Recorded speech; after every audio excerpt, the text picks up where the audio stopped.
Nobody's talking, correct? Like it's just been 6 minutes of silence since they started the recording. Correct. It has been silent this whole time. Okay. I'm just making sure I'm not missing something or muted or something. No worries. It's good to check.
Good afternoon, folks. We appreciate your patience as we work through a few of our technical challenges for our call today. And welcome, welcome. So we've got a few items related to the agenda to ensure that we've provided you with updates and then provide time for Q&A as we go through the process. So if you'd be so kind as you have questions, simply raise your hand and either Dave or myself will facilitate so we get through as many questions as we can in our time today. So the first item on the agenda is what's known as the bridge funding. Just over $2 million was provided by the legislature to help bridge that time between when a new state plan amendment will get approved by the federal government that DPHHS is working on, and when we will be in the full match mode with school districts. That bridge funding is in effect now. It's effective July 1. So as you continue your services and summer services that are underway, that bridge funding will be utilized to meet that state match in the interim. When the bridge funding is gone, that's when the district's matching dollars will need to kick in on that process. So a couple things about that. First and foremost, we're going to follow the same mechanisms that we've been working to put in play when the district match dollars kick in place, so we can track the bridge funding pretty closely for you. And out of our finance unit, they will be providing monthly updates so that you are aware of what in the bridge funding has been used for match and what the balance is left with those funds. Hopefully that will help you keep a sense of timing as we work to ensure that those bridge funding dollars are clearly communicated out to each and every one of you. What questions do you have around bridge funding?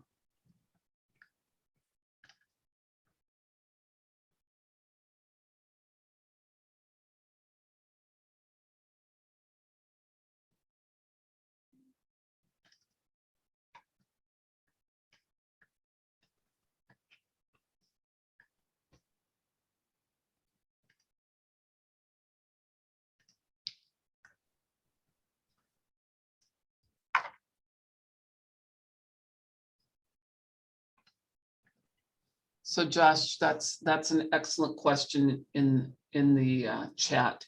You do not need to do anything differently from the processes that you're utilizing at this time.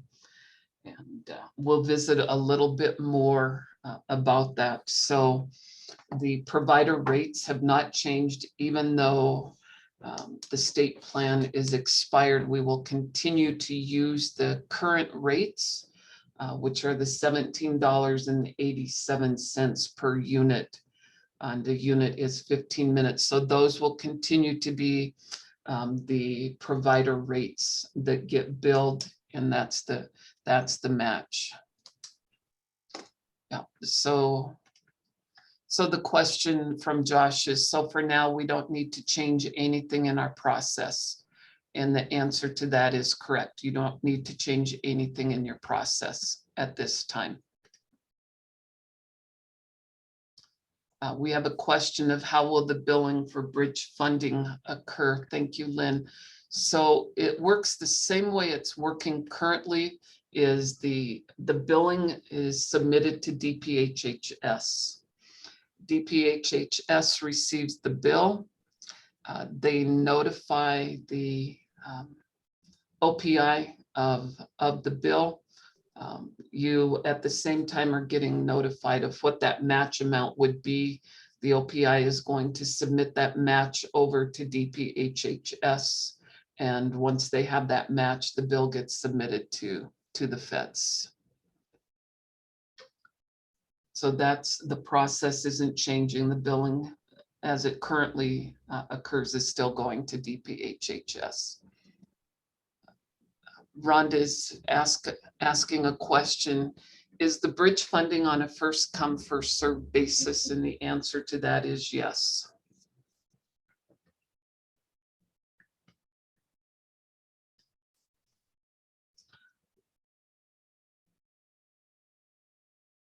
That's why we want to ensure that you're getting regular updates on the amount of bridge funding that's still available. So if your billing cycles aren't happening on a regular basis, that you work to make certain that they are.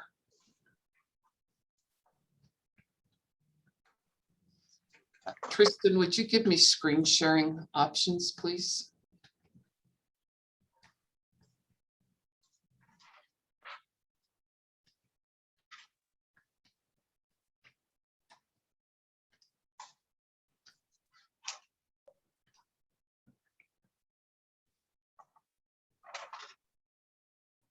Cheryl, you should be able to now.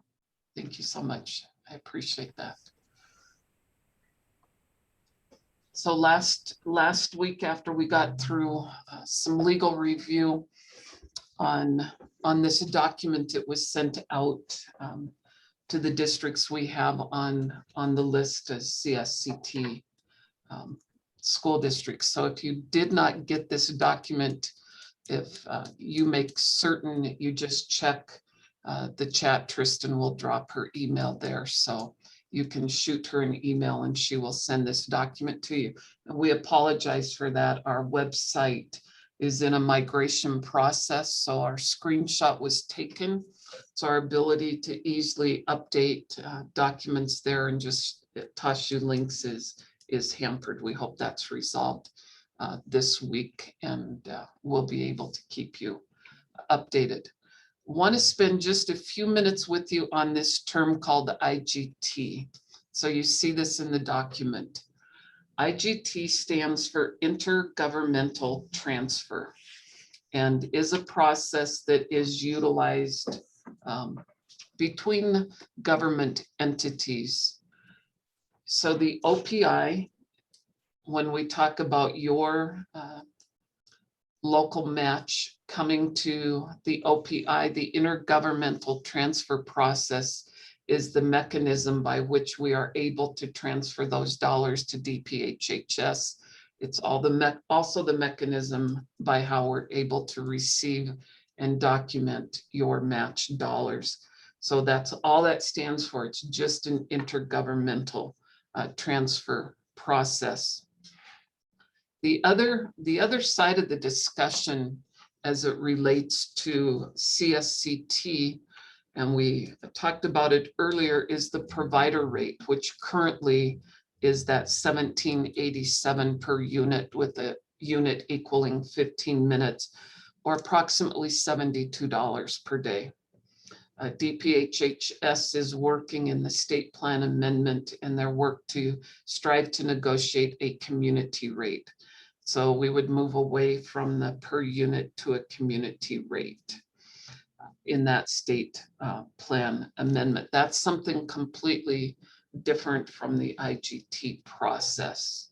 And I'm going to turn it over to our Chief Financial Officer, who's going to run you through some of the dollar examples. And keep in mind, these are just examples at this juncture, but it will help you get a sense of what's happening with the dollar flow.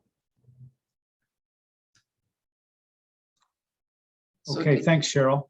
Yeah. Yeah, so on the first page there, you can see we have an example. And what we want to do, the reason that it's $100, we want to keep it in round figures so that it's maybe a little bit easier to understand. So today's match right now with the CSCT is 35%. So that means that if the school district receives a bill from the provider of $100, then the school district will need to send a match to OPI of $35. Okay, and then the DPHHS reimburses the school district for $100. Okay. Now keep in mind that the matching funds, they must not be federal. They must be non-federal. Okay. And they can't come from the Medicaid CSCT reimbursement account. And we recommend that districts track CSCT matching funds with unique project reporter codes. Okay. The other thing, there's some other bit about reimbursement and the indirect costs, but what I want to do is go down to the example that you have on the bottom or the middle of page 2. So if we have a hypothetical daily community rate approved by Medicaid of $100, we have requested an indirect cost rate of 17% for school districts to include as administrative costs of that $100 rate. And so then when we deduct that, then the actual cost of service that you would pay for would be the 83% or $83 in our example here to the provider. Your required match would still be $35. And so what happens is that your $35 is offset partially by the $17, which leaves the amount of funds not returned to the district at $18. Okay. And I think that covers that aspect of the math there.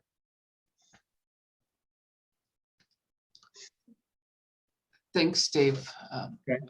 Appreciate that. We have another question in the chat. Currently, when we receive a remittance advice from DPHHS, we use that to justify payment of an invoice from a mental health agency. How will the bridge funding be incorporated into the current billing structure?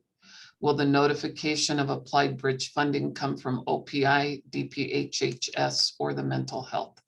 That notification, it gets incorporated at the front side. So that's a DPHHS notification. So that's the requirement for them in order to be able to remit payment. They've got to have the match in hand. So I guess from a budgeting perspective, Cheryl, you were a former soup too. Okay, so I understand the reimbursement model. I get all that. Obviously, we can't use our Medicaid match dollars to pay this, everything else like that. So how much do I have to budget in my general that I'm going to have to send off and then eventually get back and so on and so forth through Medicaid reimbursement? And how much is flow through of that? So is 35 bucks of that 100 what I have to budget? Or do I have to budget the whole 100? You see what I'm getting at? Right, so you would be budgeting the match. So So 35 bucks out of every 100. 35 out of every 100 is your match. So if last year I spent, this is hypothetical, but it's approximately this 70,000 on CSCT, I need to have a line item in my budget of 35% of that. I'll just use an easy number, 100,000. I need to have a $35,000 line item. And until this first $2 million is burnt up, I'll get all of it back. But eventually I'll get 17 back as an administrative cost. And the other half I won't get back. And then that money is then basically Medicaid reimbursement, which I can spend on whatever I want to. Right, so I think it's, Alex, I think you're asking some key questions. First and foremost, keep in mind that Medicaid requires a match. And the state of Montana right now is a 65-35 split. So in order for the federal government to participate with the state in these services, there's got to be local dollars in play. The $2 million, you're not going to be sending any match because that $2 million is going to be utilized for the match. When those dollars are gone, then as we've talked about, when those remittances or those bills arrive at DPHHS, they're going to be looking for that match to arrive at the OPI. When the OPI has the match, they verify it using the intergovernmental transfer, then that bill goes to Medicaid and you're going to receive a payment back from Medicaid. As Dave shared and as you indicated, we are working with DPHHS to strive to get your administrative cost reimbursement rate at the 17%. And so if that's successfully negotiated, then you will be able to have an administrative cost reimbursement at 17%.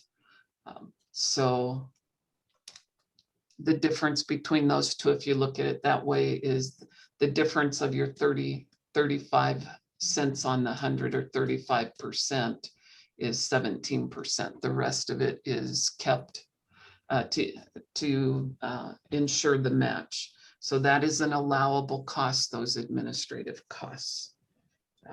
And as we've looked at the legislation on this, as I know many of you have as well, the intent of the legislature was for us to be able to minimize the administrative burden.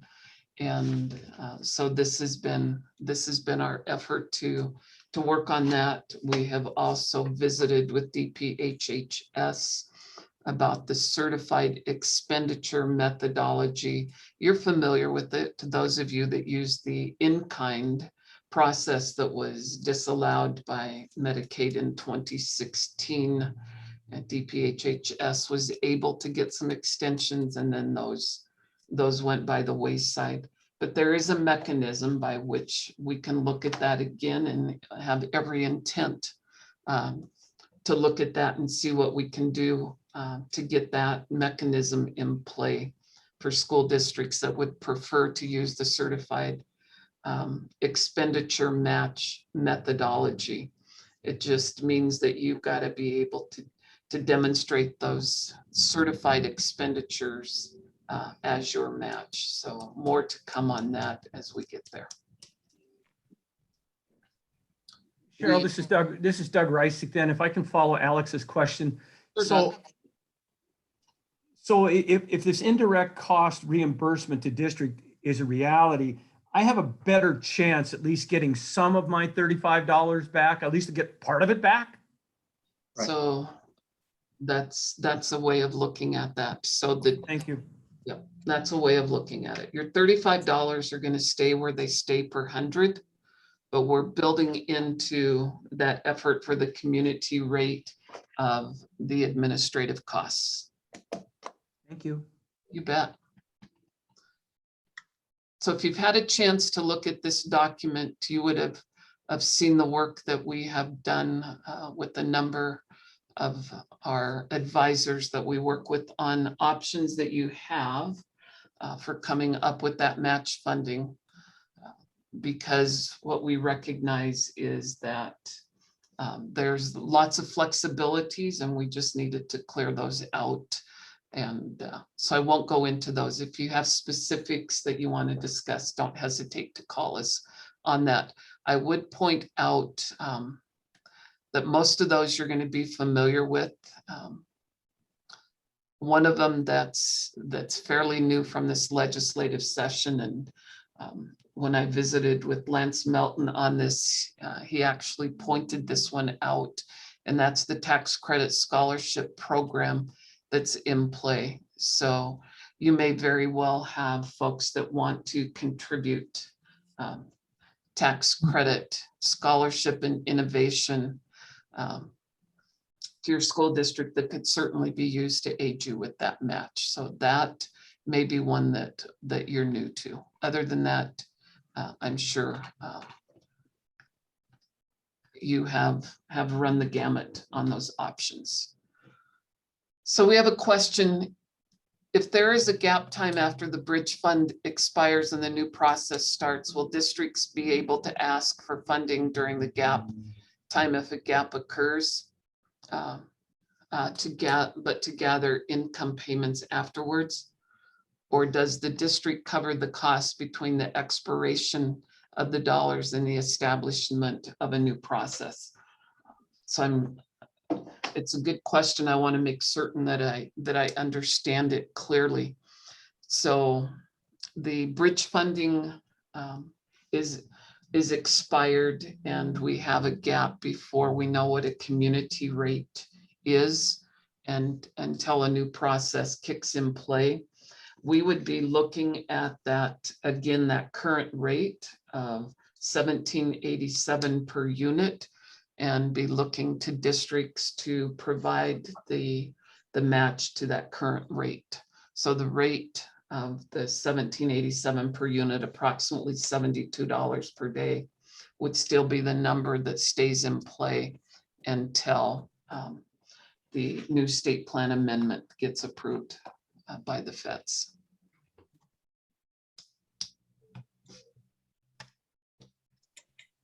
So just to clarify, thank you. I think you understood my question correctly. Then that rate, then the district would be responsible for paying that district portion and not the bridge. Is that true? Yes, the bridge dollars are gone. Yeah. They're gone, and so then it would kick to the district portion of that current rate. That's a Okay. good question. Thank Good you. clarifying. Thank you.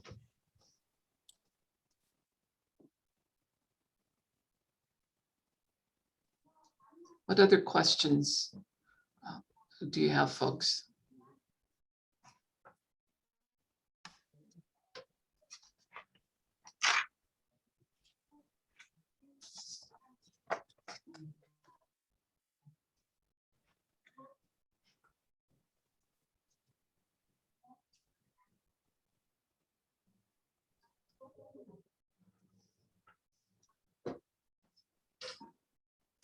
We appreciate you being on the call with us today. Hopefully, each and every one of you will get a little bit of downtime this summer. So again, to iterate, bridge funding is in effect as of July 1. So as you have those summer services going, get those remitted, and those dollars will be utilized until they're expired. As soon as the state plan amendment is authorized, you'll be notified of that. So we will keep you in the loop. We will keep you updated with bridge funding balances so that we keep that flow of communication with you going steadily. We will be meeting with the providers. I want to say the 22nd of July, DPHHS reached out and arranged for us to attend their meetings and have this conversation, and we will schedule a joint meeting with providers and districts as well. Yeah. So there's two questions in the chat. The first one is, what is the timeline for submission and approval of an amended state plan? Rebecca, can I defer that over to your team? Sure. Hi, everybody. This is Rebecca DeCamera with DPHHS. Our draft of our SPA, our benefit package, and the current costing out of our proposed rate is with our Medicaid director, Marie Matthews. And she understands the critical nature of getting this in as quickly as possible. Once we submit to CMS, they do have 90 days to approve, barring them coming back to us with any requests for additional information, which would then take the SPA off the clock. However, we will be able to do an approved rate and benefit package back to the submission date, assuming that we get it approved by CMS.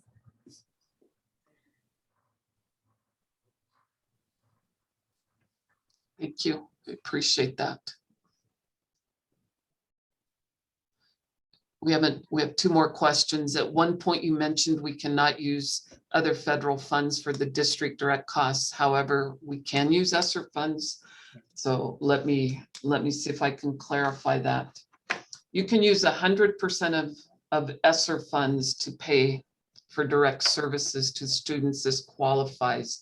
You could not submit that for Medicaid reimbursement. However, as you're aware, you can also use ESSER funds where you have budget shortfalls. So if going to your general fund in order to be able to provide the local match creates a budget shortfall for you, then you can use your ESSER funds to fill your general fund budget shortfall.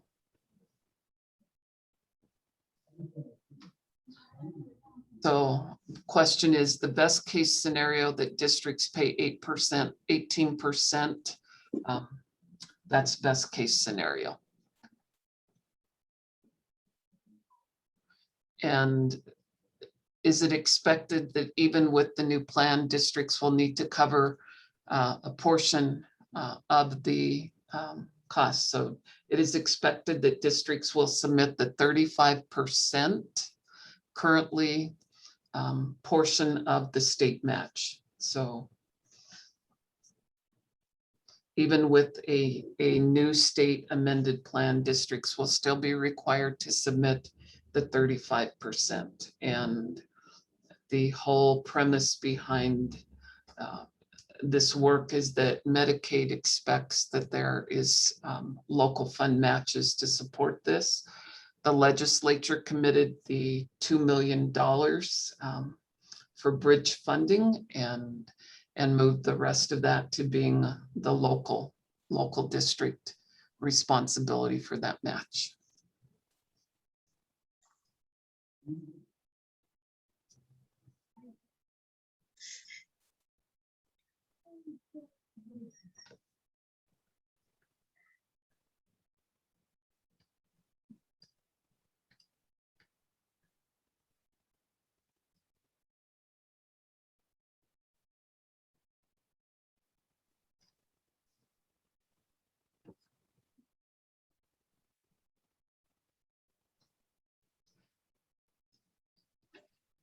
So I will leave you with a couple of these thoughts. And Alex, you're absolutely correct. I have walked in superintendent's shoes and would share, it's been some of the conversations we've had with our DPHHS partners on working with this, is that neither one of these agencies asked for this shift. This was a decision that was made by the legislature to move all Medicaid, Medicare, and CHIP services in schools to the OPI. And with DPHHS providing technical assistance to the OPI. So none of us asked for this, and we have been working diligently to build out the accounting processes and ensure that we're communicating on this. In visiting about what it was the intent, legislators having indicated the intent is written in the bill itself and continue to references to that. So we continue to go back to that reference. I can share with you the Ed Interim Committee has asked for an update on CSCT, which we will jointly provide with DPHHS on Wednesday. We know that out of the fiscal area, there will be another subcommittee that wants an update. DPHHS had the subcommittee with Health and Human Services last week. They're now requesting an update on CSCT. So we will continue to do our utmost to keep the commitment of service to our kids, because we know at the end of the day, what we're talking about are needed services to Montana students. We unfortunately do not have any magical wand that says that no match is required. The federal government, in order to provide Medicaid dollars, requires the match. And we recognize that and are doing our darndest to keep all of you out of audit challenges and issues. We've had legal review of this. We have had discussions with auditors, and we are working to ensure that we do not misstep or misguide you that ends up with bigger challenges down the road. So we wished we could be the bearer of better news, but this is the best we've been able to get for you at this time. So and this is a great question that comes in. We are still getting remittance claims for the last fiscal year. Would this match include those dollars paid after July 1?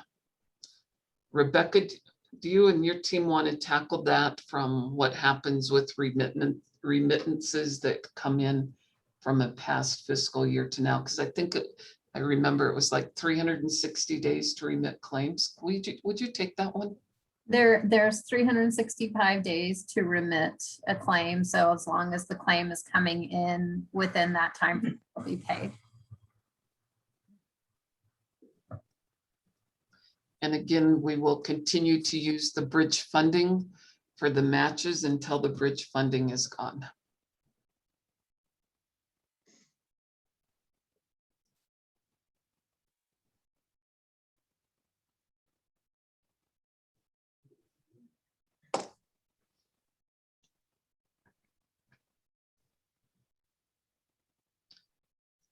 Thank you, folks.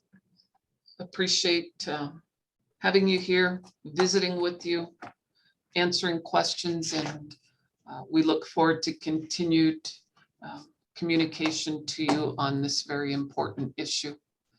Have a good rest of your day, and happy July. Thank you. Thanks. Thank you. Thank you. Thank you.